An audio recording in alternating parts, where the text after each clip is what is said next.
एक ऐसा engineering girls hostel जिसकी कहानी को सुनकर आप लोगों के मन में इतना ज्यादा डर बैठ जाएगा ना, जिसकी कोई लिमिट नहीं होगी। ऐसा लगेगा कि आपके पूरे शरीर में किसी ने हजारों चींटियां छोड़ दिया हो और एक साथ वो हजारों चींटियां आपको धीरे धीरे धीरे धीरे करके कुतर रही हो। इतना ज्यादा डर लगेगा ना कि लिटरली आपकी रूह तक कांप जाएगी। अरे बहुत हो गया इंट्रोडक्शन, चलिए 2019 में चलते और कहानी की शुरुआत करते हैं भाई।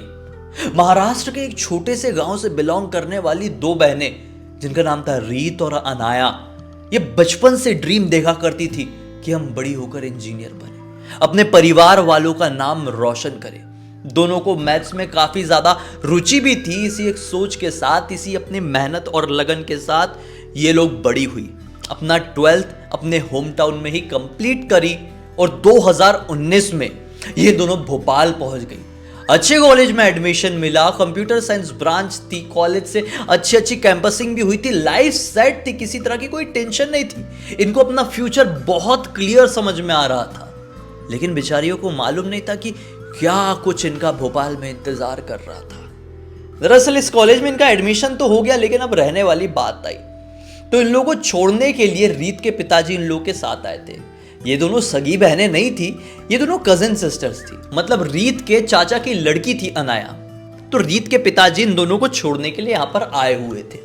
दोनों को बढ़िया सेटल कराने के लिए ये लोग कोई अच्छा खासा फ्लैट या रूम ढूंढ रहे थे। लेकिन आने वाले 5-6 दिनों तक ये लोग होटल में रुके रहे, लेकिन फिर भी कोई अच्छा रूम, अच्छा फ्लैट मिल ही नहीं रहा था। कमाल की बात तो ये थी कि जो कॉलेज था, उनका जो हॉस्टल था, वो भी पूरी तरीके से भरा हुआ था। फिर कॉलेज के ही एक टीचर थे, उनके थ्रू इन लोगों को एक हॉस्टल का कांटेक्ट मिला, जो कि कॉलेज का हॉस्टल नहीं था, एक बाहरी हॉस्टल था जहां पे सब इंजीनियरिंग की ही लड़कियां रहती थी, मैक्सिमम उसी कॉलेज की। तो सर ने रिकमेंड किए कि क्यों ना आप एक बार उस हॉस्टल में बात करें, जो कि हमारे कॉलेज का नहीं है, एक प्राइवेट हॉस्टल है, लेकिन वहां पे रूम्स मिल सकते हैं, खाली वहां पे मिल जाते हैं, बड़ा हॉस्टल है। तो रीत के पिताजी ने भी सोचा चलो अच्छी बात है, पहुंच गए। जिस समय सर से बात हुई वो लोग दोपहर के समय उस हॉस्टल में पहुंच गए। हॉस्टल का नजारा बड़ा ही ज्यादा डिफरेंट था। यह हॉस्टल तो बहुत ही ज्यादा बड़ा था, लेकिन बाहर से पूरी तरह से बंजर, वीरान। नॉर्मली भोपाल एक ऐसी जगह है जहां पर पेड़ पौधे, हरियाली बहुत ज्यादा होती है, लेकिन ये वाली जो लोकेशन थी ये बहुत ज्यादा हैरान कर देने वाली थी। अभी लगभग बारिश का मौसम लग चुका था, लेकिन फिर भी ये जगह ऐसी बंजर सी क्यों दिख रही थी। खैर, बाहर थोड़ी रहना था, इनको रहना था हॉस्टल के अंदर। ये लोग पहुंच जाते हैं। अंदर मिलती है वार्डन, उम्र रही होगी यही 35-40 साल के आसपास की, दिखने में थोड़ी खूसट और बहुत ही ज्यादा स्ट्रिक्ट। बातचीत होती है, इन दोनों को एक रूम अलॉट कर दिया जाता है। किस्मत की बात तो ये थी कि ये 2 सीटर रूम था और इस रूम में बंक बेड था, मतलब एक नीचे सोएगी, उसके जस्ट ऊपर दूसरी लड़की सोएगी। ये दोनों के अलावा इस रूम में कोई और नहीं सोने वाला था और ये दोनों कजिन सिस्टर्स को एक ही रूम अलॉट हुआ। तो दोनों काफी ज्यादा खुश हुए और रीत के पिताजी भी खुश हुए कि चलो हमारे घर की दोनों लड़कियां साथ में रहेगी, कोई टेंशन नहीं होगा। वार्डन से बात हुई, कोई रैगिंग वैगिंग वाला झंझट तो नहीं है। वार्डन ने बोल दी कि मेरे होते हुए यहाँ पर रैगिंग का आर भी नहीं हो सकता, आप टेंशन मत लीजिए, आराम से जाइए, बच्चियों को बोलना अच्छे से पढ़ाई करे, कॉलेज से घर, घर से कॉलेज, मतलब हॉस्टल, बस इतनी ही अपनी जिंदगी रखे। बस रीत के पिताजी वहां से निकल गए, ये दोनों बढ़िया वहां पे शिफ्ट हो गई। अब शिफ्टिंग के बाद इनकी आज पहली रात थी। यहाँ पर कुछ लड़कियां थी जो इन लोगों के रूम में आई और बात करने लगी। ठीक हो, कहां से आई हो, कौन से कॉलेज में पढ़ रही हो, कौन सी ब्रांच है, दुनिया भर की ढेर सारी बातें। उन लोगों ने बोली कि देखो तुम लोग नई नई आई हुई हो, तुम लोग जूनियर्स हो, तो क्यों ना आज साथ में बैठ के खाना खाएं, किसी तरह की तुमको कोई टेंशन ना हो, हम लोग तुमको सारी चीज़ें समझा देंगे। ये लोग भी बोलते चलो अच्छी बात है। सब लोग, ये 7-8 लड़कियां हो गई थी, सब लोग नीचे जाते हैं। इनका जो हॉस्टल वाला मेस था वहाँ पर टेबल्स लगे हुए थे, सब बैठ के खाना वाना खाते। बज जाते हैं रात के तकरीबन 11। अब 11 बजे के आसपास एक जो सीनियर लड़की थी, उसको ना कहानियाँ सुनाने की बहुत आदत थी, उसकी हॉबी थी कहानी सुनाना। तो वो सीनियर लड़की क्या बोलती है कि चलो आज मेरे रूम में सब लोग बैठेंगे और आज मैं तुम लोगों को बढ़िया बढ़िया कहानियाँ सुनाऊंगी अपने गांव की। तो सब लड़कियां एक्साइटेड हो गई कि बहुत दिन बाद इसने कहानी सुनाने के लिए बोली है। तो ये जो दोनों जूनियर लड़कियां आई हुई थी ना हॉस्टल में, नई नई, अनाया और रीत, इनको ये सब सीनियर लड़कियां कहती है कि देखो तुम लोग भी चल लो इसके रूम में, ये बढ़िया बढ़िया कहानियां सुनाती है, मज़ा आएगा सुनकर। तो रीत अनाया भी एक्साइटेड हो जाती है और उनके रूम में सब 7-8 लड़कियां पहुंच जाती है। अब वो सीनियर लड़की सबको बैठा के कहानियां सुना रही है। कहानी सुनाते सुनाते कब रात के 2 बज गए पता ही नहीं चला, लेकिन 2 बजे के आसपास पूरे हॉस्टल की लाइट्स हो जाती है ऑफ और बाहर की तरफ से किसी के खुसफुसाने की आवाज़ सुनाई देने लगती है। अब ये उठ के रीत जाने ही लगती है खिड़की की तरफ, तो सीनियर लड़कियां बोलती है रुक रुक रुक रुक रुक रुक, उधर किधर जा रही है? रीत बोलती है कि यार अपने हॉस्टल के सामने से किसी की खुसफुसाने की आवाज़ सुनाई दे रही है खिड़की की तरफ से, वही सुनने के लिए जा रही हूँ। तो सीनियर लड़कियां क्या बोलती है कि ये गलती मत करना, इस तरह की आवाज़ें रोज़ सुनाई देती हैं, यहाँ पे कुछ गड़बड़ है। हम लोगों को मालूम है बहुत अच्छे से, लाइट्स जाती है तो ये आवाज़ें और भी ज़्यादा क्लियर हो जाती है। लोग कहते हैं कि अपने हॉस्टल के ग्राउंड में भूत रहते हैं। रीत बोलती है कि कम ऑन, ऐसा थोड़ी हो सकता है। सीनियर्स फिर भी उसे बार बार रोकती है और बोलती है चुपचाप आके बैठ जा, वरना तू ही झेलना, तेरे साथ क्या होगा। रीत भी थोड़ी सहम जाती है और आके बैठ जाती है। फिर लगभग 15-20 मिनट बाद कहानियाँ बातचीत सब खत्म हो जाती है और लोगों को नींद आने लगती है, सब अपने अपने रूम में। रीत अनाया भी अपने अपने रूम में आती है और डिस्कस करने लगते हैं, यार सीनियर्स लोग कैसी बात कर रही थी कि हॉस्टल में भूत है, ऐसा हो सकता है क्या?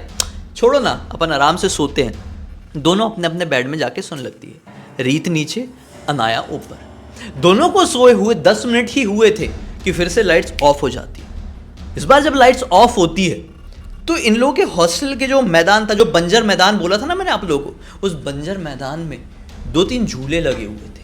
उन झूलों से झूलने की आवाज़ें सुनाई देने लगती है और वैसे ही खुसफुसाने की आवाज़, जिस प्रकार की आवाज़ वो सीनियर के रूम की तरफ आ रही थी। रीत बोलती है अनाया, ये तो वही आवाज़ें हैं ना जो हमको थोड़ी देर पहले आ रही थी। अनाया बोलती हाँ यार, ये वही आवाज़ें हैं जो सीनियर के कमरे से सुनाई दे रही थी। यार ये झूला भी कोई झूल रहा है ऐसा लगता है, चल देखते हैं भला कौन है। इन लोगों का जो रूम था ना वो ग्राउंड फ्लोर में ही था, खिड़की भी थी, खिड़की में पर्दा लगा हुआ था मोटा वाला कि बाहर नहीं देख सके, लेकिन ये दोनों अपने बेड से उतरती हैं और पर्दा खोल के देखने की कोशिश करती है। तो झूला अपने आप हिल रहा है, वो झूले के हिलने की आवाज़ भी सुनाई दे रही है और साथ ही साथ कोई बात भी कर रहा है बाहर की तरफ से, लेकिन कोई दिखाई क्यों नहीं दे रहा है। पर्दा बंद करती है और अनाया रीत से कहती है कहीं सचमुच में इस हॉस्टल में भूत तो नहीं है? रीत बोलती है यार ऐसा थोड़ी हो सकता है, भूत हैं, रात होते से ही बात करने लगते हैं, झूला भी झूलते हैं, भूत है कि बच्चे हैं, कुछ समझ में नहीं आ रहा है, छोड़ो ये सब अफवाह है, अपन आराम से सोते हैं। दोनों आके सोने लगती है। तो पहली रात जो इनकी कटी वो मिक्स टाइप की कटी, अच्छी भी और डरावनी भी।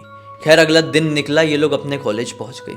कॉलेज में इन लोगों की दोस्ती हुई, पहला दिन था आज कॉलेज का। सब लड़कियों से बातचीत हुई, कॉलेज की दोस्ती हुई कि तुम कहाँ रह रही हो, कहाँ से आई हो, क्या करती हो, दुनिया भर की बातें हुई। तो कोई बताती कि हम यहाँ पे रूम जगह लिए हैं, कोई बताती कि हमने कॉलेज का ही हॉस्टल लिए हैं, तो कोई और कहीं कहीं का नाम लेती। जैसे ही अनाया और रीत ने बताई कि हम ये फलाने फलाने हॉस्टल में रह रहे हैं, तो सुन के जितनी भी इनकी क्लासमेट्स थी वो शांत हो गई और बोली यार हमने तो सुने हैं कि वो हॉस्टल में थोड़ी गड़बड़ी है। तो ये लोग बोली कि तुम भी तो बाहर से ही आए हुए हैं ना, तुम भी तो जूनियर्स ही हो ना, फर्स्ट ईयर की हो ना, तो तुमको कैसे मालूम? तो ये लड़कियां बोलती कि नहीं हमको मालूम है, पहले भी हमने इस हॉस्टल के बारे में सुने हुए हैं, तुमने नहीं सुने थे क्या? ये लोग बोलते हैं नहीं नहीं, कल रात में सीनियर्स तो बोल रही थी कुछ तो गड़बड़ है, अपने हॉस्टल में भूत ऊत है, लेकिन हमें विश्वास नहीं होता। खैर इतने में टीचर आ जाते हैं और लेक्चर शुरू हो जाता है और बात यहीं पर कट जाती है। दोनों कॉलेज खत्म होने के बाद आज हॉस्टल में पहुंची। आज ये हॉस्टल में इनकी दूसरी रात होने वाली थी। आज ये लोग सीनियर वीनियर से ज़्यादा मिली नहीं, अपना खाना वाना सबसे पहले खाई और अपने अपने बेड्स में जाकर सोने लगी। लेकिन आज रात में ये दोनों को बहुत डरावने डरावने सपने दिखाई दिए, तो दोनों की ही नींद आधी रात में खुल गई और फिर दोनों एक दूसरे से बात करने लगी कि मुझे सपने में ऐसा दिखाई दिया, वैसा दिखाई दिया, यार सचमुच में ये जगह निगेटिविटी से तो नहीं भरी हुई है, छोड़ो ना। जैसे तैसे करके इन लोगों ने ये पूरी रात काट दिए, अगला दिन निकल गया। फिर अगले दिन भी ये लोग अपने अपने कॉलेज पहुंची हैं कि कॉलेज का जो लंच ब्रेक हुआ होगा वहाँ पे अनाया के मोबाइल में फ़ोन आया, उसके पापा का। तीसरा ही दिन था इन लोगों का भोपाल में कि अनाया के पापा का फ़ोन आया, हेलो पापा क्या हुआ? तो अनाया के पापा फ़ोन में क्या बोलते हैं कि बेटा मेरी तबीयत बहुत ख़राब है, तू जल्दी से आ जा भोपाल से, 3-4 दिन की छुट्टी लेकर आना। अनाया घबरा गई, फ़ोन काटी और रीत को पूरी बात बताई। तो रीत ने बोली अगर ऐसी बात है तो तू निकल जा यार, तेरी ज़रूरत होगी चाचा जी को। दोनों ही लंच ब्रेक में अपना बैग उठाती है और हॉस्टल में पहुंच जाती है। फटाफट अनाया पैकिंग करती है सामान और जो बस स्टैंड था वहाँ पर फ़ोन लगा के बस का टाइमिंग पता करती है कि यहाँ जाने वाली बस कितने बजे आएगी। तो बस स्टैंड वाले बताते हैं कि वहाँ की बस तो आपको शाम को 6:30 बजे के आसपास मिलेगी। अभी लगभग दोपहर के 2 बज रहे थे। इन लोगों ने सोची कि चलो यार 2 बजे से लेकर 6:30 बजे तक का टाइम जैसे तैसे करके काट लेंगे। अब दोनों हॉस्टल में बैठी हुई है। हॉस्टल लगभग पूरा सुनसान, क्योंकि जितनी भी लड़कियां थी सब अपने कॉलेज गई हुई थी। फिर क्या होता है, शाम के 6 बजे के आसपास अनाया बोलती है कि मैं अभी निकल जाती हूँ, आधे घंटे बाद तो बस है, मिल जाएगी टाइम पे। अनाया निकल गई। अब रीत अकेली हो गई कमरे में। हालांकि सारी लड़कियां कॉलेज से लौट चुकी थी, अपने अपने कमरे में सब अपना अपना काम कर रही थी, लेकिन यहाँ पे रीत को अकेले अकेले थोड़ा डर लगने लगा। उसने सोची कि यार एक सीनियर के कमरे में जाके बैठती हूँ, वहीं पे थोड़ा टाइम पास करूंगी और सोने के टाइम पे यहाँ पर आ जाऊंगी। वो सीनियर के कमरे में चली गई और उसके साथ बैठ के टाइम पास करने लगी। उसको शो नहीं करी कि मुझे डर लग रहा था इसलिए मैं तुम्हारे कमरे में आई हूँ, लेकिन वहाँ पर वो बैठ के टाइम पास करी अच्छा खासा। फिर खाना वाना भी उस सीनियर के साथ ही खाई। और जब रात के तकरीबन 9:30 बजे के आसपास सब लोग अपने अपने कमरे की तरफ बढ़ने लगे तो रीत भी अपने कमरे में आ गई। अब 9:30 बजे हुए थे और इसको नींद का एक झरोका भी नहीं आया हुआ था। इसने सोची थोड़ी देर पढ़ती हूँ। ये पढ़ना शुरू ही की है कि बाहर की तरफ से फिर से झूला झूलने की आवाज़ सुनाई देने लगी। इसने बोली यार 2 दिन से चीज़ें नॉर्मल थी, पहली रात को ही सुनाई दी थी, फिर आज क्या सुनाई देने लगी। इसने बड़ी हिम्मत करके पर्दा खोली तो झूला हिल रहा था प्रॉपर, जैसे कोई झूल रहा और कोई दिख नहीं रहा हो और किसी के बात करने की आवाज़ सुनाई दे रही है। इसने सोची निकल कर देखती हूँ कि क्या गड़बड़ है क्या नहीं। ये बड़ी हिम्मत करके दरवाज़ा खोली और जैसे ही बाहर निकलने को हुई कि वार्डन सामने दिख गई। इतनी रात को कहाँ जा रही हो, चलो कमरे में चलो, सोने के लिए चलो। तो वार्डन से कुछ भी नहीं बोलती है, वापस अपने कमरे में आकर दरवाज़ा बंद करती है और सोचती है क्या करूँ, सोऊं कि नहीं सोऊं, क्योंकि अब डर लग रहा है। फिर भी वो चीज़ों को इग्नोर करती है, थोड़ी देर पढ़ती है और फिर सोने के लिए अपने बेड में चली जाती है। इस वक्त रात के तकरीबन 11:30 बज रहे थे और वो गहरी नींद में सोने लगती है। अब कुछ समय बीता होगा कि अचानक से उसको उसके कमरे के दरवाजा खटखटाने की आवाज़ सुनाई देती है और बाहर से उसकी कजिन अनाया की आवाज़ सुनाई देती है। रीत दरवाज़ा खोल, मैं वापस आ गई हूँ। रीत दरवाज़ा खोल, मैं बाहर खड़ी हुई हूँ। इधर अंदर जो रीत नींद में थी उसको ऐसा लगा कि नहीं, मेरा वहम है। अरे अनाया तो 6 बजे ही निकली है ना, 6:30 बजे उसकी बस थी, अभी कैसे लौट सकती है। वो सो गई फिर से, लेकिन फिर से दरवाज़ा खटखटाने की आवाज़ सुनाई दी। रीत दरवाज़ा खोलना, मैं बाहर खड़ी हुई हूँ। ये नींद से जागी, बोली आवाज़ सही में आ रही है क्या। कुछ समय तक बैठी, मतलब आधा 1 मिनट तक, लेकिन आवाज़ फिर से दरवाज़ा खटखटाने की नहीं आई। तो इसको ऐसा लगा ये मेरा सपना ही है। तो ये वापस से जैसे सोने को हुई है कि इस बार दरवाज़ा ज़ोर से खटखटाई और बोली खोलना यार, मैं बाहर खड़ी हूँ, ठंड लग रही है, मैं थक रही हूँ। तो इसने सोची अरे अभी तो गई थी, लौट के कैसे आ सकती है। दरवाज़ा खोली तो बाहर की तरफ अनाया ही खड़ी थी। वो अंदर आने लगी तो रीत क्या कहती है कि भाई तू तो शाम को ही निकली थी ना, तो अभी जाके भी कैसे वापस आ गई, ये पॉसिबल तो हो नहीं सकता। तो अनाया ने बोली कि यार मैं गई कब थी, मेरी बात तो सुन। एक्चुअली जब मैं निकली थी ना तो पहुंचने में लेट हो गई और मेरी बस छूट गई। फिर पता चला कि दूसरी बस थोड़े लेट नाइट को आएगी, 11-12 बजे के आसपास। मैं इंतज़ार करती रही, वो बस नहीं आई। तो मैंने सोची कि अब हॉस्टल ही वापस चल लेती हूँ, घर को अगले दिन निकल जाऊँगी। यार अभी ना मैं बहुत ज़्यादा थक गई हूँ, मुझे सोने दे, बाकी की बात सुबह करूँगी। ऐसा बोल के अनाया ना अपने बेड की तरफ बढ़ने लगी। रीत ने भी सोची अच्छा चलो ऐसा हुआ है क्या, मतलब बस छूट गई है क्या। दरवाज़ा बंद करी और अनाया ऊपर चली गई और रीत अपने बंक बेड में नीचे सोने लगी। अब सोए हुए वापस से 10 मिनट ही हुए हैं कि रीत को ऐसा फील हुआ कि मेरे सामने आके कोई खड़ा है। इसने झट से अपनी आंखें खोली तो क्या पाई कि उसके सामने अनाया खड़ी हुई है, थोड़ी डरी सी दिख रही है। रीत बोलती है क्या हुआ अनाया, तो सोई नहीं अभी तक।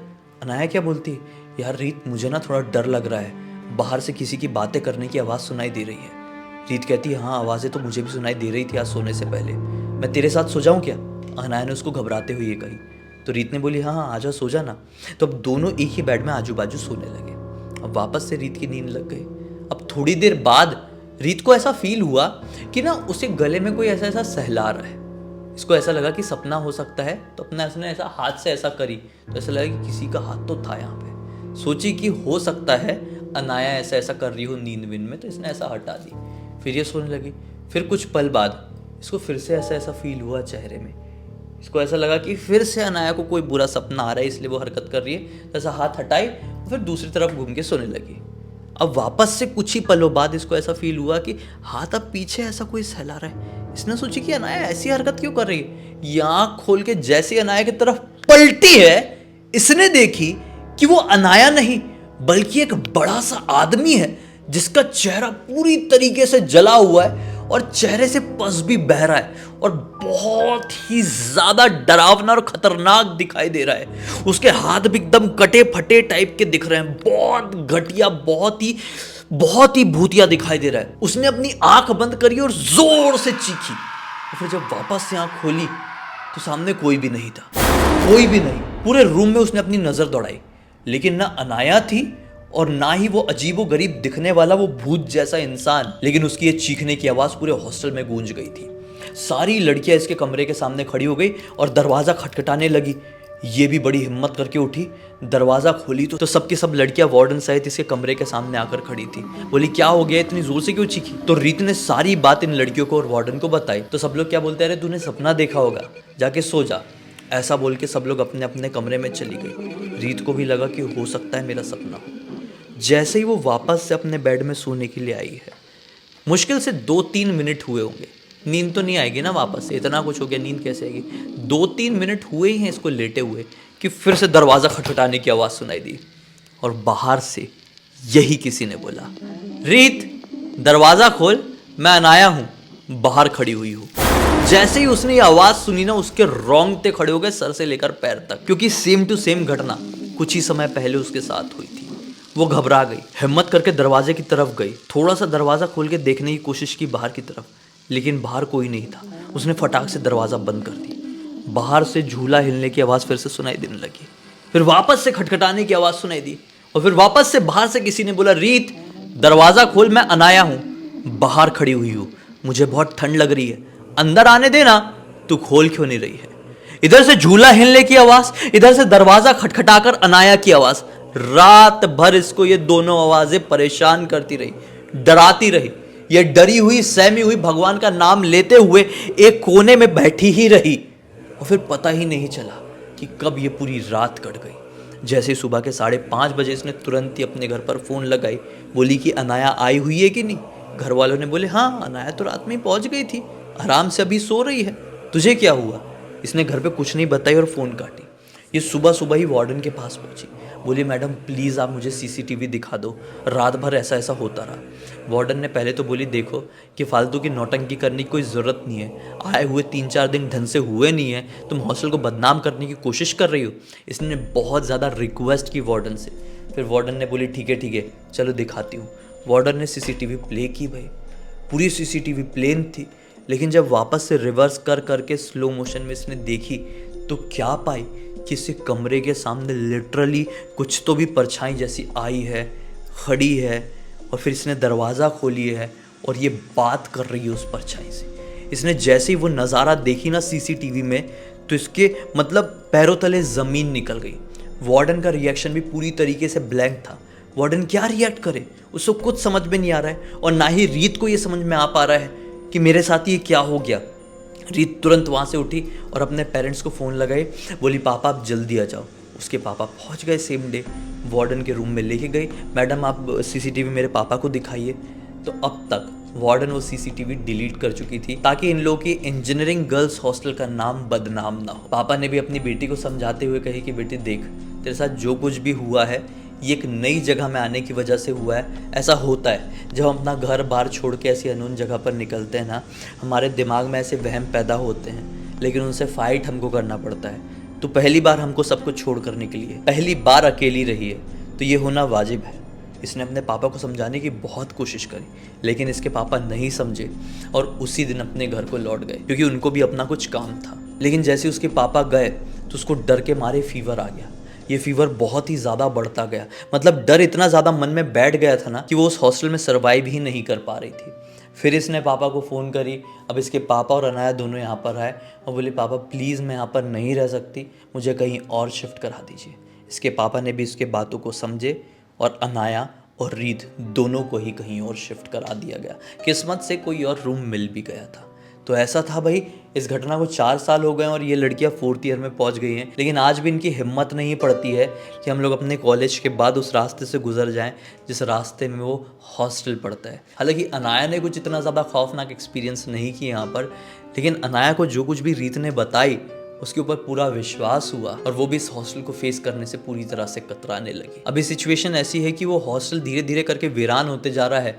बहुत ही कम लड़कियां वहां पर रहती है जिनको कहीं कुछ मिल ही नहीं पाता है, मजबूरी में वहां पर रहने के लिए जाती हैं और कुछ ही दिनों बाद छोड़ देती हैं। खैर, ये जो कुछ भी हुआ बहुत ही ज़्यादा खौफनाक था। उम्मीद करते हैं कि उस रात की कड़वी यादें रीत अपने दिमाग से निकाल पाई हो। इस पूरी की पूरी घटना की जानकारी मुझे रीत ने ही इंस्टाग्राम पर लिखकर भेजी है और बोली कि सबको बताओ कि भूत प्रेत कहीं पर भी एग्जिस्ट कर सकते हैं, उनकी कोई सीमाएं नहीं होती है। अगर आपको कोई सतर्क करे और बताए कि यहाँ पर कुछ गड़बड़ है तो समझ जाइए कि वहाँ पर कुछ गड़बड़ हो सकती है। कोई हवा में ही ऐसी कोई बात नहीं बोलने लगता है। खैर दोस्तों, इसी एक पॉइंट के साथ इस कहानी का अंत करते हैं। अब तक इस वीडियो को देख लिए हैं तो लाइक ज़रूर कर देना, चैनल को सब्सक्राइब करके बेल आइकन दबा के ऑल के ऑप्शन में क्लिक करना, क्योंकि इसी तरह के हैरान कर देने वाले खौफनाक वीडियोस डेली आप लोग के सामने लेके आता रहता हूँ। इंस्टाग्राम की लिंक इस वीडियो के डिस्क्रिप्शन बॉक्स में मिल जाए, क्लिक करके डायरेक्टली वहाँ पर पहुँच जाना। और इसी तरह की कोई भी कहानी, टॉपिक या जानकारी आप लोग के पास भी है तो लिख भेजना। हो सकता है मेरा अगला वीडियो कल आप लोगों के हिसाब से बन रहा हो। तो चलिए कल फिर से मिलता हूँ, तब तक के लिए बहुत बहुत धन्यवाद। आप लोगों का दिन शुभ हो।